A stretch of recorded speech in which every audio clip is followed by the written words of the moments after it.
Hoy vamos a empezar una serie nueva que nos va a preparar para el Congreso para la Familia.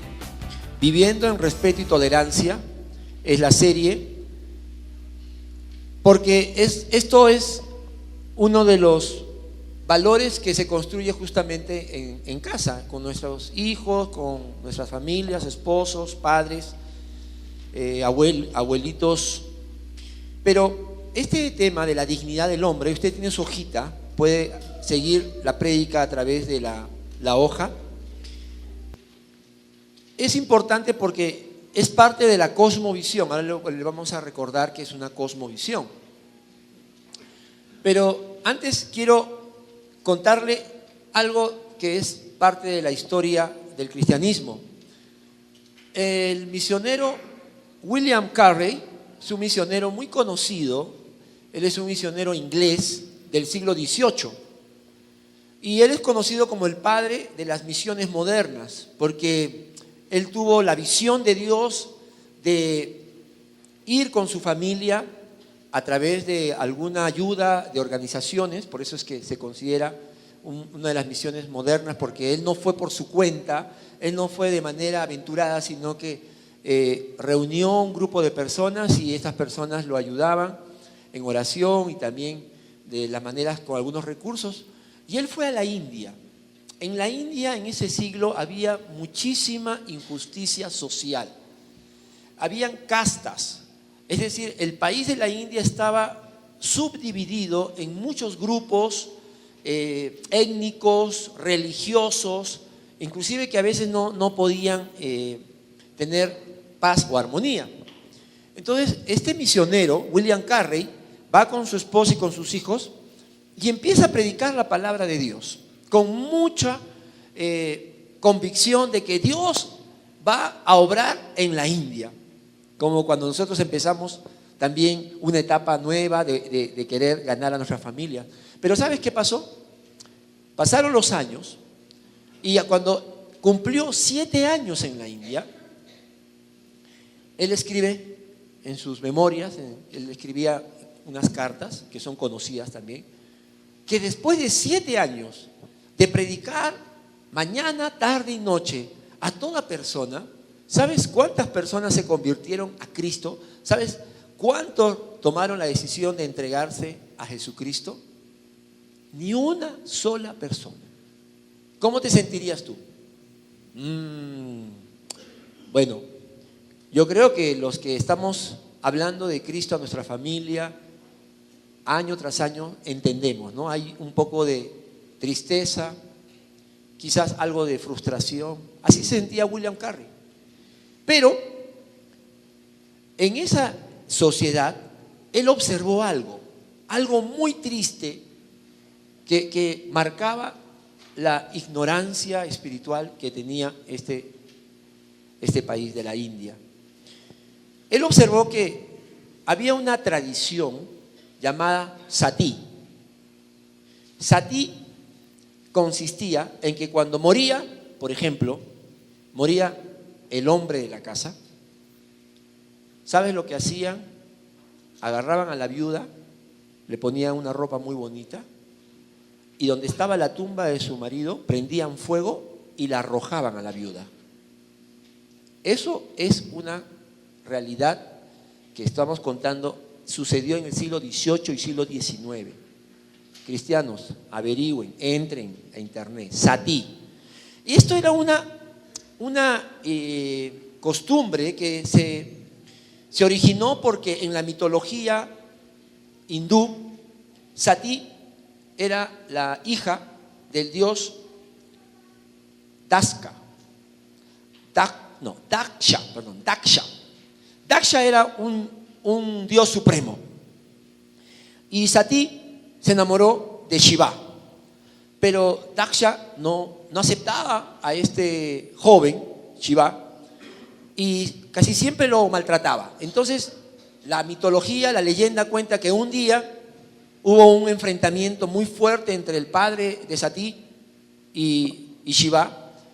Y como una manera de reclamar, ¿sabes lo que ella hace? Prende fuego y ella se arroja al fuego y se inmola. Ahora, esta leyenda contaba que Satí lo hizo de manera voluntaria, pero la sociedad lo tomó como una tradición, como prácticamente una ley que existía y se cumplía y era muchas veces las mujeres eran obligadas a ser quemadas, imagínate. Ahora, cuando William Carey vio eso, él entendió que tenía que hacer algo. Y habló con el gobernador, que era inglés en esa época, la India estaba bajo la jurisdicción, y estuvo muchos años luchando para que esa ley se derogara, esa costumbre, mejor dicho, no era una ley, era una costumbre, una tradición muy fuerte. En la India a veces las tradiciones son más fuertes que las mismas leyes. Y sabes, Dios quiso que 5 años antes que muriera William Carey, 5 años antes, esa ley terminó siendo anulada, o la tradición, perdón, se anuló. Esta costumbre del satí cada vez se prohibió en toda la India. Y yo te hago una pregunta. ¿Por qué William Carey se preocupaba por las viudas hindúes? ¿Por qué? ¿Por qué no solamente se dedicó a hablar de Cristo y de predicar el Evangelio de Cristo? ¿Por qué se tuvo que preocupar por las viudas que eran quemadas con el cuerpo de sus esposos? ¿Por qué? Pregunto, ¿acaso el defender la dignidad de estas viudas tenía que ver con el Evangelio? ¿Tenía que ver o era un tema aparte? Tenía que ver. Porque, hermano, escúchame, para William Carey, la dignidad de estas mujeres tenía que ver como Dios las veía a ellas, imagen y semejanza de Dios. El hinduismo no tenía ese concepto del ser humano. El hinduismo y otras religiones, y hoy los diferentes sistemas que hay en la sociedad, al hombre le dan valor y le dan dignidad de acuerdo a su propio concepto. Pero Dios tiene un concepto bíblico, y eso es lo que vamos a ver esta mañana. ¿En qué consiste la dignidad para nosotros crecer en ese valor y en ese respeto unos a otros? El concepto bíblico del ser humano hizo y hará que muchas sociedades sean transformadas. La cosmovisión de quienes somos en Dios terminó resultando en libertad y prosperidad. Y Dios ha obrado y seguirá obrando en familias y en naciones. Por eso, hermano, cuando hablamos hoy de la dignidad del hombre, es uno de los principios fundamentales para tener una cosmovisión bíblica, es decir, la manera como nos vemos a nosotros mismos y a Dios. Vamos a orar. Señor, hoy vamos a rendir nuestra voluntad a tu verdad. Y esta es la verdad, Señor, que tú quieres que escuchemos. Porque en cada casa tenemos que amarnos, respetarnos, Señor, como tú lo haces. Y no, Señor, por cómo nos sentimos o por lo que hacemos o no hacemos bien, sino porque tú nos has dado por creación un valor. Y queremos, Señor, reconocerlo y queremos también aplicarlo cada día en todas nuestras relaciones, Señor. Ayúdanos porque esto es importante, es necesario hoy en día en cada casa y en cada lugar donde, Señor, vemos injusticias, vemos maltratos, vemos discriminación. Y eso, Señor, entristece tu corazón, entristece también, Señor, al Espíritu Santo que mora en nosotros.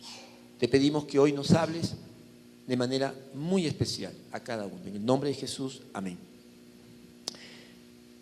Mira, en esta serie vamos a ir hablando mucho del concepto de cosmovisión. ¿Qué es una cosmovisión? Cosmo, universo. Visión, ¿no? Ver.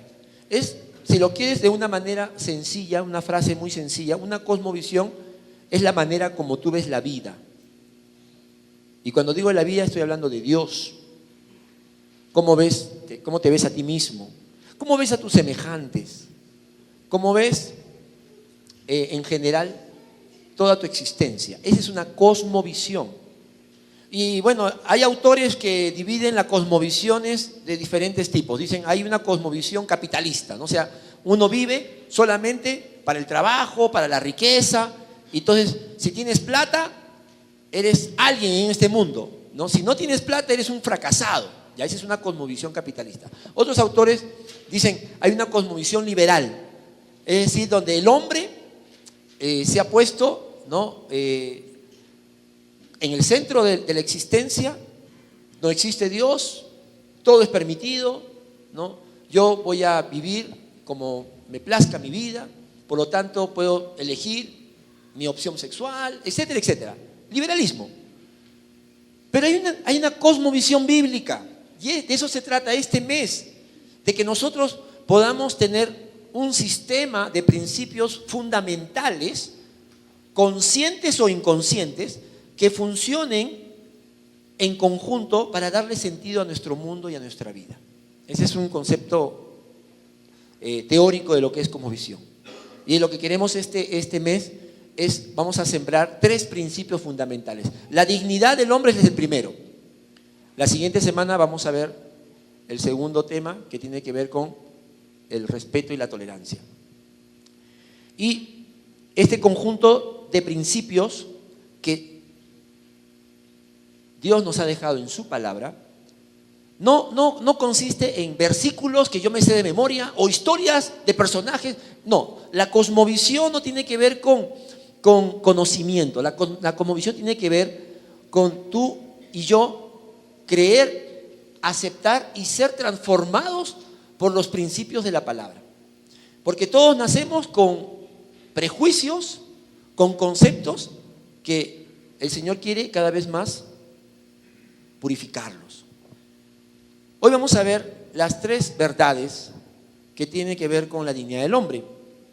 Primeramente, como está en nuestra hojita, el hombre y la mujer son creaciones únicas y especiales de Dios. Vamos a Génesis 1, 26 y 27. Génesis 1, capítulo 1, versículo 26 al 28, perdón.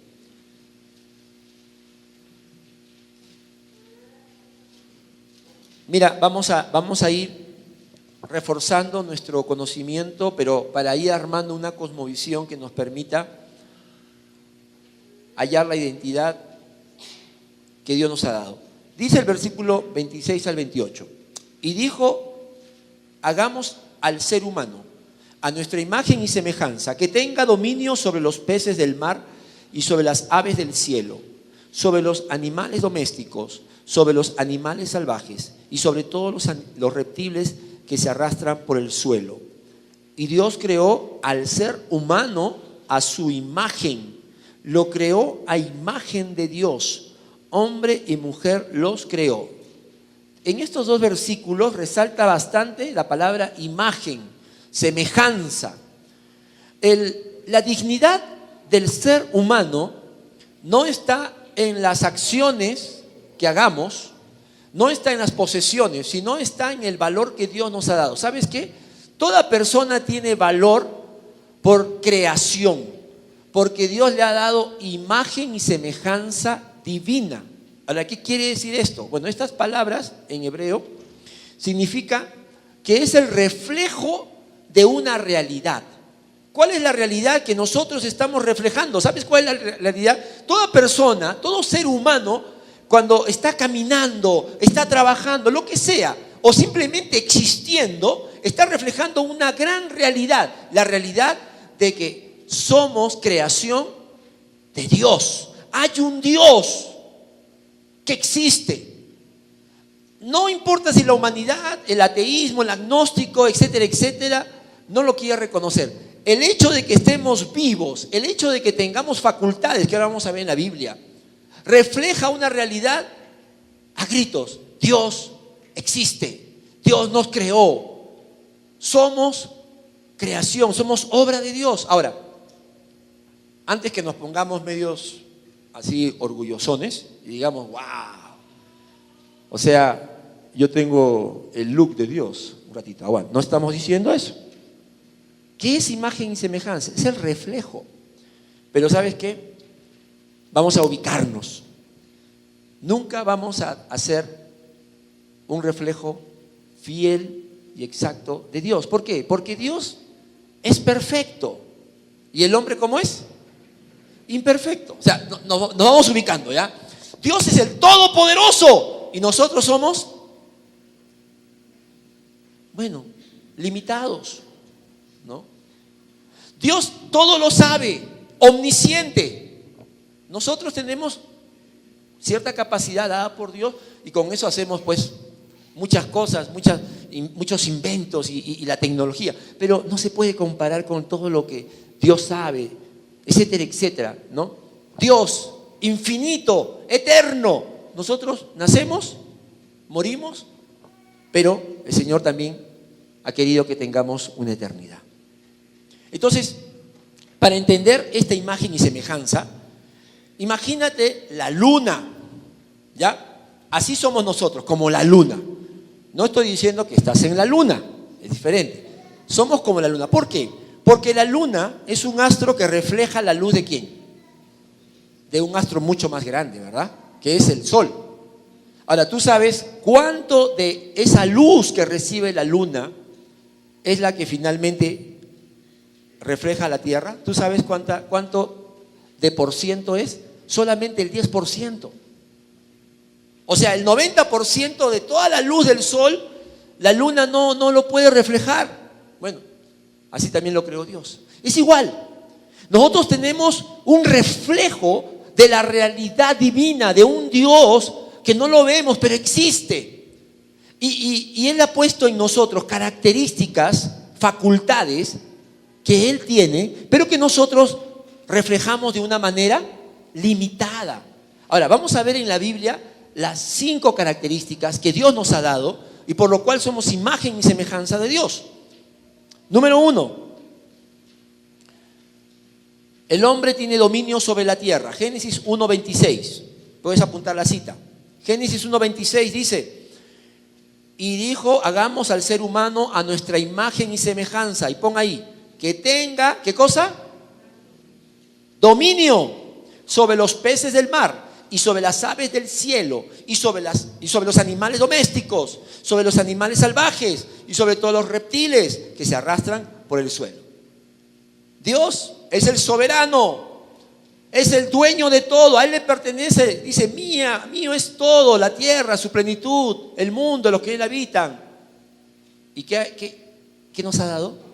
Dominio, en parte. ¿De qué? De este mundo. Ahí está. Cuida tu planeta, ¿no? Tienes dominio. El hombre tiene responsabilidad con su mujer, con sus hijos. La mujer también tiene dominio porque tiene que criar a sus hijos, también dominio de sí misma, etc. Los chicos también.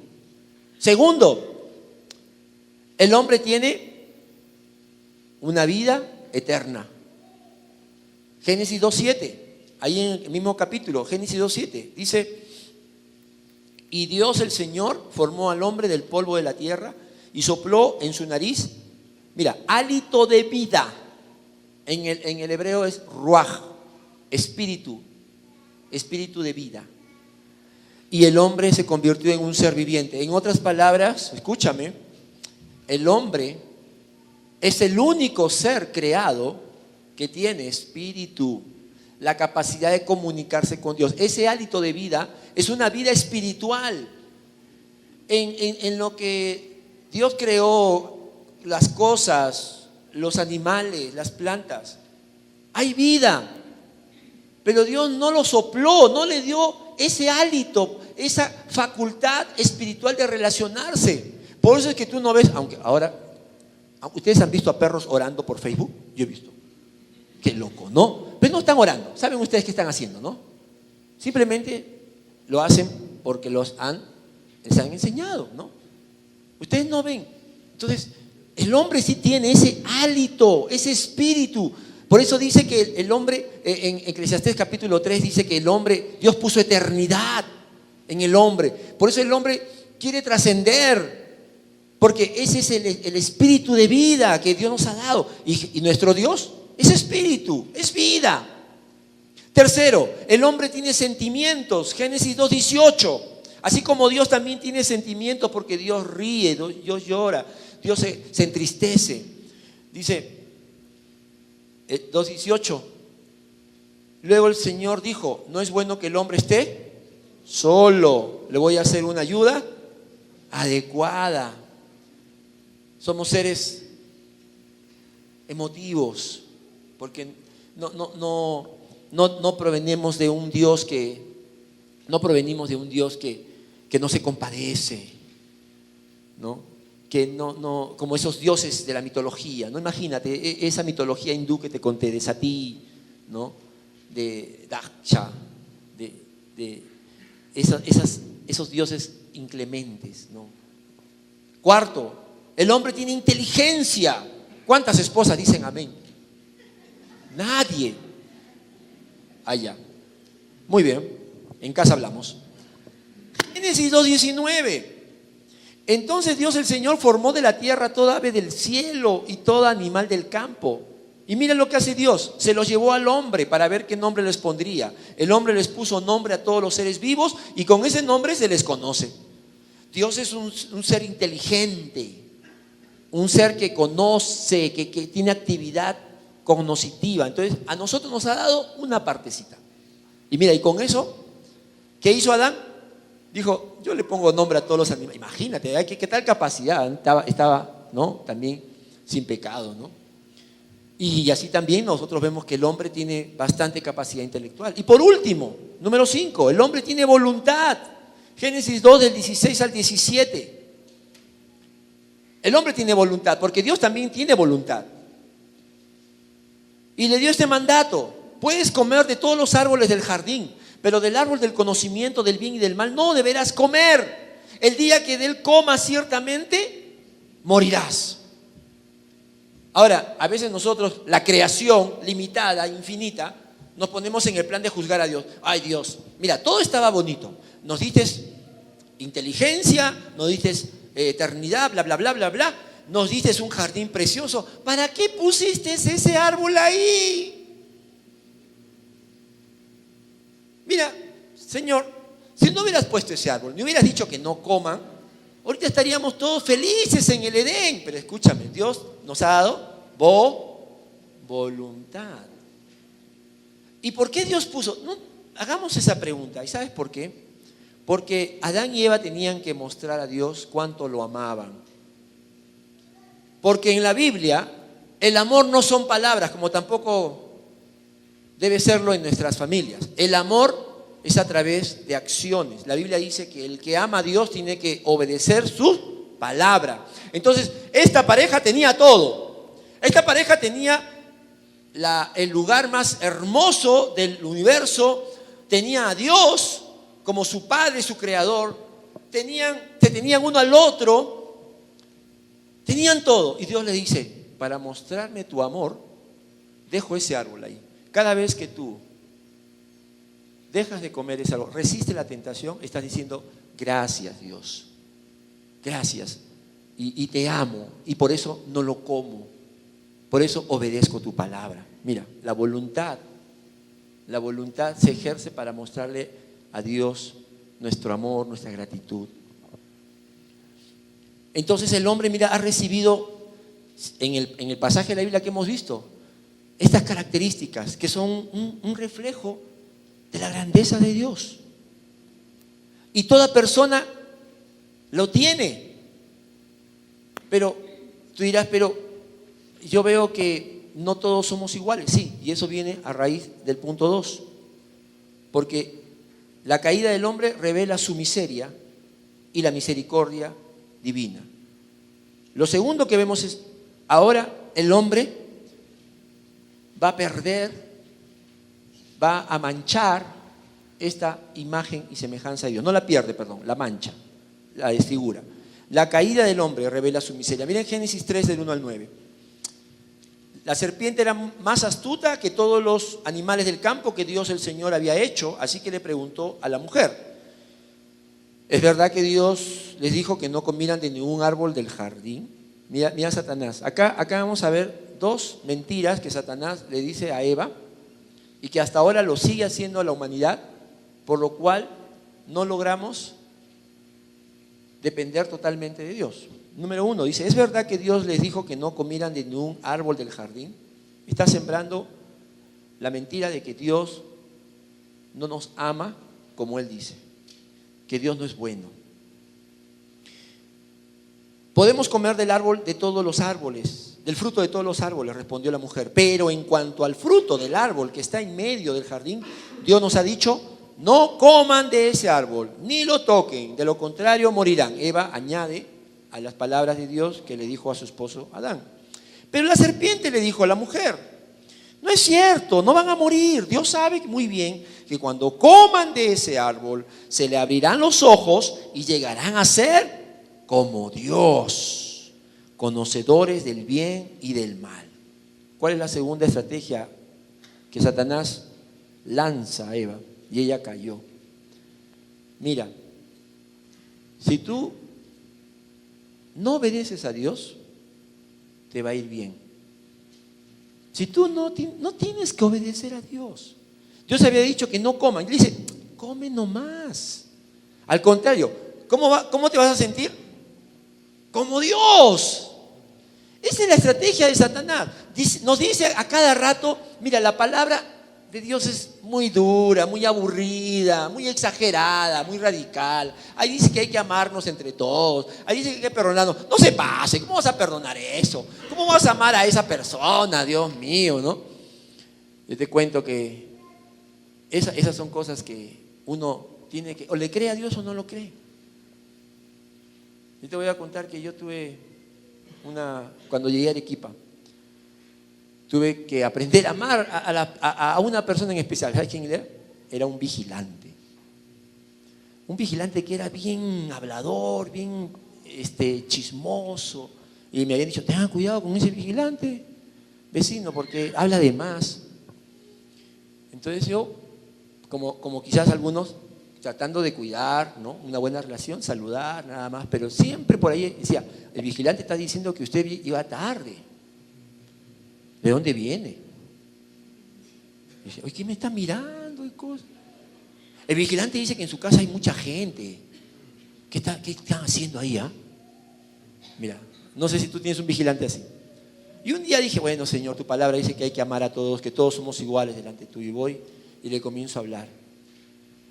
Y me dice: bueno, sí, usted sabe que acá hay que estar mosca mirando. Sí, le digo: pero mira, ten cuidado también, le digo, porque a veces puedes decir cosas que te parecen, pero no son. Y me dijo: un momentito, me dijo, por si acaso, yo soy cristiano. De verdad que yo decía: Dios mío, no puede ser, porque tenía una fama. Y yo no miento, yo digo las cosas como son. Y yo dije: bueno, yo te digo nomás que tengas cuidado. Y cuando me estoy retirando, me dice: y además, ¿sabe qué? Una cosa más, para que usted sepa, yo soy de Lima. No, ¿en serio? O sea, ya, dije: Dios mío, me está dejando mal a la provincia, ¿no?, al departamento. Pero Dios nos manda a amar. Y gracias a Dios, mira, hubo un incidente mucho más grave todavía que sucedió con mi familia, en donde yo tuve que hablar con él, pero ahora nos tratamos con respeto. Entonces, ¿qué pasa? El enemigo siempre nos tienta. Mira, Dios dice eso, pero no lo hagas. Tú haz tu propia voluntad, te va a ir mejor, vas a ser como Dios. Y que la verdad es que después nos damos cuenta que los resultados y las consecuencias son muy tristes, dolorosas para nosotros y nuestra familia. Entonces, la mujer, versículo 6, vio que el fruto del árbol era bueno para comer y que tenía buen aspecto y era deseable para adquirir sabiduría. Así que tomó de su fruto y comió. Y luego le dio a su esposo y también él comió. En ese momento se le abrieron los ojos y tomaron conciencia de su desnudez. Por eso, para cubrirse, entretejieron hojas de higuera. Cuando el día comenzó a refrescar, oyeron el hombre y la mujer que Dios andaba recorriendo el jardín Entonces corrieron a esconderse entre los árboles para que Dios no los viera. Pero Dios el Señor llamó al hombre y le dijo: ¿dónde estás? Mira, hasta ahí. Qué cuadro, ¿verdad? Mira, un capítulo antes, el hombre y la mujer, felices, llenos de la vida, de la gloria que Dios les ha dado. Entre ellos también una relación de amor, de unidad. Pero en el capítulo 3, todo cambia. El hombre tiene vergüenza, tiene culpa, se esconde de Dios. ¿Qué pasó? El pecado no nos ha quitado la imagen y semejanza. ¿Por qué? Porque todavía tenemos dominio, pero el pecado lo que hace, ¿sabes qué? Cambia ese dominio que debería ser justo y de amor por una dictadura, por una opresión. La eternidad. Antes el hombre decía: mi Dios, no, me imagino a Adán diciendo: qué belleza vivir así. Ahora no, ahora le tienen miedo a Dios. Y cuando el pecado entra, uno dice: no sé qué va a pasar de esta vida, yo no sé si iré al cielo, y no sé si me iré al infierno, no sé qué será, o me comerán los gusanos. Mira, el pecado desfigura todo lo bueno que el Señor nos ha dado. El hombre tiene sentimientos, pero cuando el pecado entra, comenzamos a reprochar, comenzamos a sentir vergüenza, o nos sentimos orgullosos y decimos: bueno, yo creo que valgo más que otros. El hombre tiene inteligencia, pero la usamos para mal, porque el pecado muchas veces lo hace para manipular la Biblia, para manipular a mi familia. La inteligencia está contaminada por ese pecado. Y el hombre tiene voluntad. Es decir, ahora, con el pecado, nuestra voluntad ya no va hacia Dios, sino va hacia nosotros mismos. Escúchame, el humanismo es la característica de este mundo. No el cristianismo. El cristianismo es mirar a Dios, es vivir para Dios. Yo voy a ser feliz siguiendo a Jesús. El humanismo es: todo es para mí. Yo quiero ser feliz, yo quiero verme bien, yo quiero las mejores cosas. Puede ser para mi familia con buena intención, pero el humanismo solamente es una flecha que te señala a ti y a ti y a ti. Y esa es la corriente de este mundo. Y desde que nos levantamos hasta que nos acostamos, esta sociedad te dice: tú tienes que ser feliz, tú piensa en ti, no pienses en más. La voluntad ha sido contaminada. Pero ahí es cuando viene la gracia y misericordia de Dios. Porque Dios entonces le dice al hombre y la mujer cuáles son sus consecuencias. Del versículo 14 le habla a la serpiente, pero también en el 15 le dice a la mujer: pondré enemistad entre tú y... Perdón, en el 15 a la serpiente le dice: pondré enemistad entre tú y la mujer, entre tu simiente y la de ella. Hablando de que habría una enemistad entre la humanidad y la creación en este caso, ¿no? La serpiente era la creación de Dios. Por eso es que antes vivíamos en armonía, ¿no? Pero la palabra dice que cuando Cristo venga en el milenio, el cordero, el león vivirán juntos, ¿no? Se romperá esa enemistad. A la mujer Dios le castiga con dolores, multiplicar, es decir que había dolores, pero esta vez serán mucho más fuertes. Y al hombre, que es la cabeza de la humanidad, le castiga con un afán día a día en el trabajo, una carga, ¿no? Lo que debería ser un trabajo satisfactorio para Dios, para él, para su familia, se convierte en un afán, se convierte en una especie de castigo. Y también la tierra es maldecida por causa de él. Y él morirá, volverá al polvo. Pero mira en el versículo 21, dice: Dios el Señor hizo ropa de pieles para el hombre y su mujer y los vistió. Porque Dios misericordioso ve que el hombre está buscando de alguna manera cubrir su pecado, cubrir su vergüenza, ¿no? Hasta ahora el hombre trata de que en sus errores inmediatamente quiere resarcirse, pero si no buscas a Dios, seguirás en esa etapa de descontento, insatisfacción. Dios es el que trae a su creación estas pieles que representarían después el sacrificio de Jesús como el único perfecto para perdonar pecados. Y también les dice que dejen de vivir en ese lugar. ¿Por qué? Porque si ellos comían del árbol de la vida, ellos vivirían en culpa eterna. Ahí está la misericordia de Dios. Dios no quiere que nosotros vivamos en culpa eterna. Para eso envió a su Hijo Jesús. Es decir, que Dios ejercita su libre y soberana voluntad en el castigo y en la misericordia hacia nuestros padres. Y el hombre, escúchame, no ha perdido la imagen y semejanza de Dios, sino que el pecado lo ha contaminado, lo ha desfigurado. Por eso, seguimos teniendo estas facultades, pero el pecado lo lleva a una mala relación con nosotros, con nuestros semejantes, entre nosotros, con Dios. Por eso es que vino Jesucristo, y ese es el tercer punto del tema de hoy. En Cristo está la gloriosa restauración del hombre. Mira, imagínate, te voy a pedir que te imagines. Imagínate que tú tienes una vasija, un jarrón, de esos que a veces heredamos de los padres, de los abuelos. O bueno, por ejemplo, a mí mis padres lo que nos heredaron fueron platos un poquito raros, ¿no? De la China, por ahí esos lugares. Ahí los tenemos. Bueno, imagínate que un día, por un error, por un descuido, se rompe. ¿Qué haces? ¿Qué harías? ¿Ah? Es algo valioso, pertenece a tu historia familiar, es una herencia a lo mejor. ¿Qué harías? Algunos dirán, ya fue, ¿no? Sobre todo los jóvenes ahora, no sé por qué, no tienen a veces no se dan el trabajo, ¿no? No, ya fue, ya total, ya tenía muchos años, 500 años, ya fue, ya, me lo botan. Oye, no. Dios no hizo eso con nosotros. Cuando nosotros nos dejamos llevar por el pecado, y el pecado en cierta manera, figurativamente, nos destrozó nuestra imagen y semejanza, Dios no nos desechó. Otros dicen, no, lo voy a pegar. ¿Cuántos lo pegarían? Ya.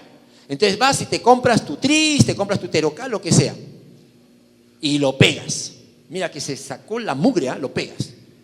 Cuando lo ves y dices, máquina, ya no está igual, ya está todo, ya mira, ya no está igual, ya. Antes tú decías, es el jardín de la abuela. Ahora no, ahora lo tienes, ¿sabe qué? De florero lo tienes ahí. Le pones plantas, qué sé yo, o le pegas sticker, porque ya no está igual. Ahora mira, cuando Cristo viene, Cristo no solo te va a restaurar a ti y a mí. Escúchame, amigo, si tú vienes por primera vez, si el pecado nos dañó, nos quebró, Cristo va a hacer una obra que solo Él puede hacer. ¿Sabes qué? Darnos un valor mayor del que teníamos antes. ¿Cuántos lo creen? Cristo no solo va a restaurar, sino, como dice nuestra hojita, nos va a revertir de su gloria. Una gloriosa restauración. Porque el pecado lo que hizo, ese destrozo, tiene que ser reparado, y no solamente para que quede ahí una esquinita y bueno, para que digamos simplemente lo veamos y punto, sino más bien el Señor nos va a restaurar, ¿sabes qué? Para su gloria. Cuando Él nos ve, se va a gozar de nosotros. Mira lo que dice Romanos 5, 18 y 19. Romanos 5, 18 y 19. Señor, ¿tú puedes hacer eso en mi vida? Sí, y lo seguirá haciendo. Dice así la palabra: por tanto, así como una sola transgresión causó la condenación de todos. ¿A quién se refiere? Adán, ¿verdad? Una sola transgresión causó la condenación de todos, o sea, toda la humanidad. Aquí no hay justo ni aún uno, dice la Biblia, lo creemos. Nadie, ni niños, nadie, todos tenemos esa semilla del pecado en nuestro ser espiritual. También un solo acto de justicia produjo la justificación que da vida a todos. Cristo murió por toda la humanidad. Cristo no solo murió por los arequipeños, por si acaso, o por los limeños. Cristo murió por todos, aún por los argentinos, 5, acuérdate. Cristo murió por todos. ¿Ya? Porque así como por la desobediencia de uno solo, Adán, muchos fueron constituidos pecadores, también por la obediencia de uno solo, muchos serán constituidos justos. Este es la promesa que Cristo nos da. Si tú vienes a mí, como eres, con tu mal carácter, con tus fracasos, quizás de joven tomaste malas decisiones y te lamentas, con todo lo que tu vida de abuso, de dolor, tú ven, trae tus grietas, trae tus heridas. Dice, yo voy a hacer no de ti cualquier cosa, yo voy a restaurarte de manera gloriosa, voy a justificarte. ¿Sabes por qué? Porque mi vida estará en tu vida. ¿Cuántos lo creen? La vida de Cristo estará en mí. Yo viviré, no mi propia vida, sino la vida de Cristo. Y ya no quiero ser como Adán, porque Adán ya fue. Adán fracasó. Ahora mi modelo, ¿quién es?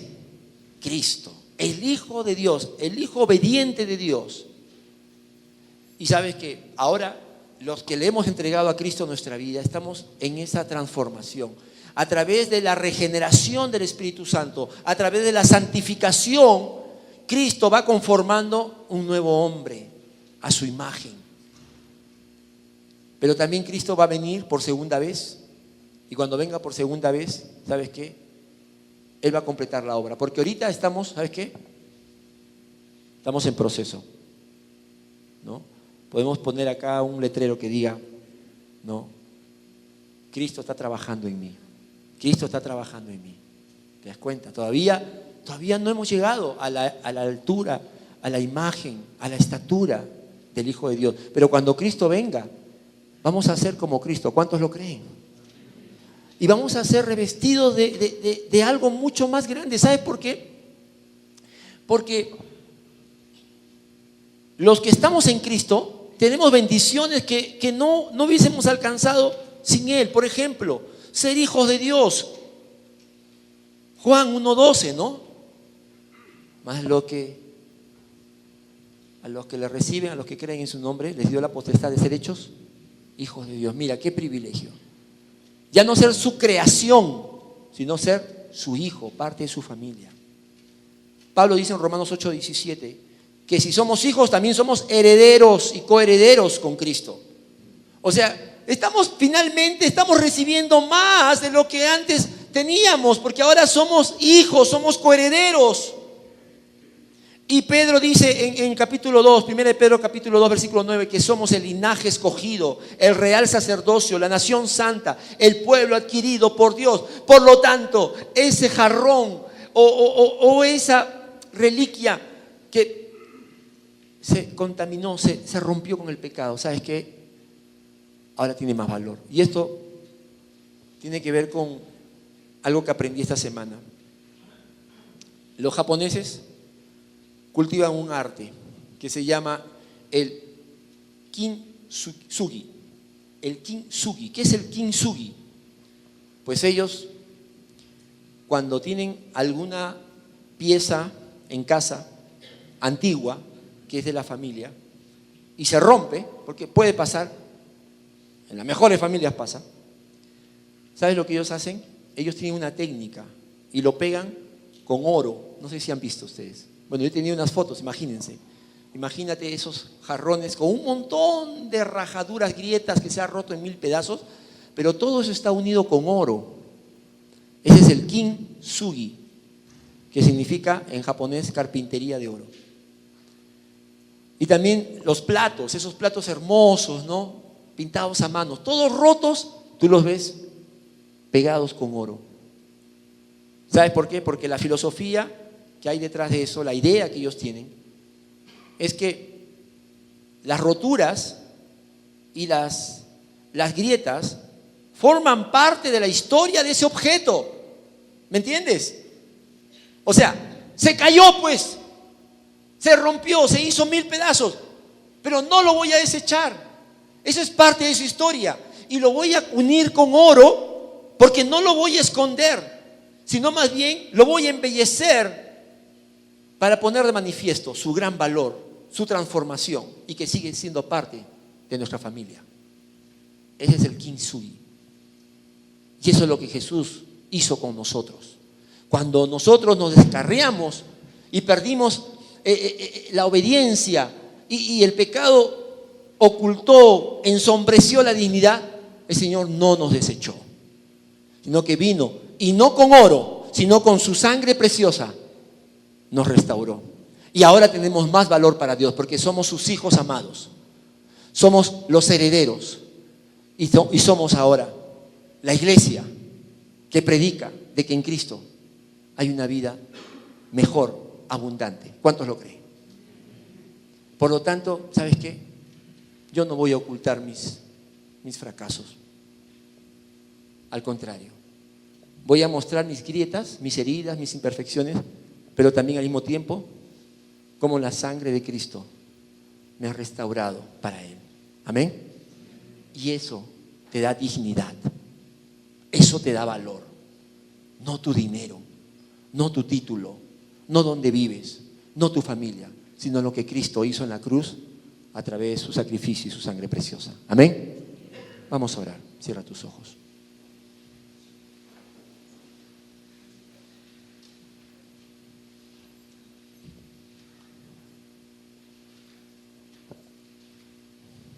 Ahí donde estás, ¿por qué no le dices al Señor gracias?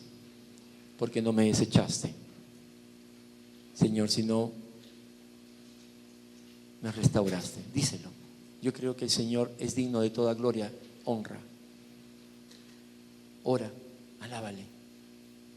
En la cruz Él nos reconcilió con Dios, nos trajo libertad, paz con Dios, con nosotros mismos. Señor, ahora nos vemos diferentes, Señor. Antes, Señor, antes que tú vinieras a nuestra vida, pensábamos, Señor, que la vida no tenía sentido, que habíamos sido, Señor, quizás el resultado de un embarazo no deseado, o quizás, Señor, que no teníamos las cualidades, Señor, que se requería para vivir con éxito. Pero todo eso, Señor, es producto del pecado, de la ignorancia, de no conocer tu palabra. Tu palabra hoy nos dice que somos tu creación, que tú, Señor, como le dijiste a Adán, la estás buscando. ¿Dónde estás? ¿Dónde estás? No te escondas. Y un día, Señor, tú nos hallaste y nos lavaste con tu sangre y nos diste vestiduras blancas, y ahora somos tus hijos, Señor. Y si el mundo nos ve, queremos que vea tu gloria, tu restauración, porque no éramos así. Porque no éramos así, Señor. Tú nos estás sanando, tú nos estás restaurando, tú nos estás, Señor, haciendo a tu imagen y semejanza, y te tomas tu tiempo para darnos el carácter, para darnos la sabiduría que viene de ti. Pero en esta tarde, si tú no le has entregado tu vida a Cristo, si tú no le has rendido todo tu corazón a Cristo, tú todavía estás en Génesis capítulo 3, con esa imagen y semejanza desfigurada por el pecado. Y el Señor quiere hacer una obra en ti. El Señor quiere restaurarte. No te vayas como viniste. Si tú quieres, hoy le puedes decir: Señor, te entrego mi vida. Si esa es tu decisión, si eso es lo que en fe quieres decirle a Dios, haz esta oración conmigo. Repite conmigo: Señor,